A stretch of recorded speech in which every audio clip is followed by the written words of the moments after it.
भारी छोड़ा सब पाछू पड़ल छौ तोरा लागल छे प्रेमक बीमारी एले चुलम बड़ा भारी सब सो लगेले तू यारी छोड़ा सब पाछू पड़ल छौ तोरा लागल छे प्रेमक बीमारी के बुच्ची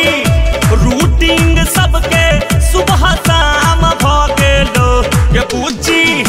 सबह का रूटिंग सुबह शाम भ गेलो चल टिकला जाही ठाम कोन आम भ गेलो चल टिकला जाही ठाम कोन आम भ गेलो।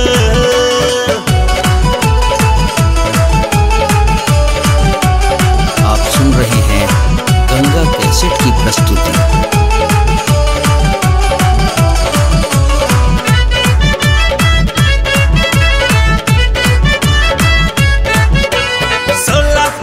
के उमिरिया कोमल ई दुनु कलसिया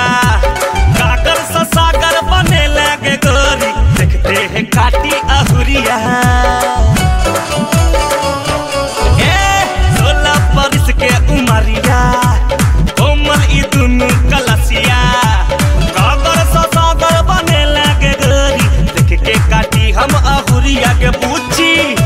तोहार नाम सौसे बदनाम भ गेलो ये बुच्ची तोहार नाम सौसे बदनाम भ गेलो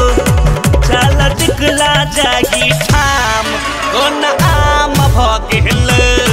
चल टिकला जाही ठाम कोन आम भ गेलो।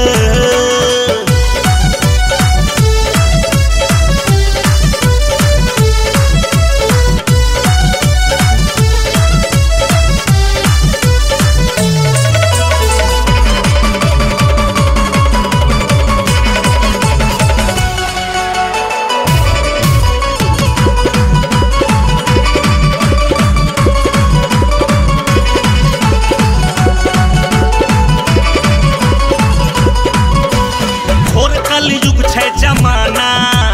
डीजे गौतम छौ दीवाना दुर्गानंद गाबो गीत तोरे ले बुच्ची लिखो शैलेंद्र जी गाना और कल युग छे जमाना डीजे गौतम छौ दीवाना दुर्गानंद गाबो तोरे ले गे बुच्ची लिखे शैलेंद्र जी गाना के बुच्ची मन मर्जी तोहर सब ठाम भ गेलो के बुच्ची मन मर्जी तोहर सब ठाम भ गेलो चल ठुर्री जत बुच्ची कोना लताम भ गेलो चल टिकला जाही ठाम कोना आम भ गेलो के बुच्ची चर्चा ई बातक सबसे गाम भ गेलो के बुच्ची चर्चा ई बातक सबसे गाम भ गेलो चल टिकला जाही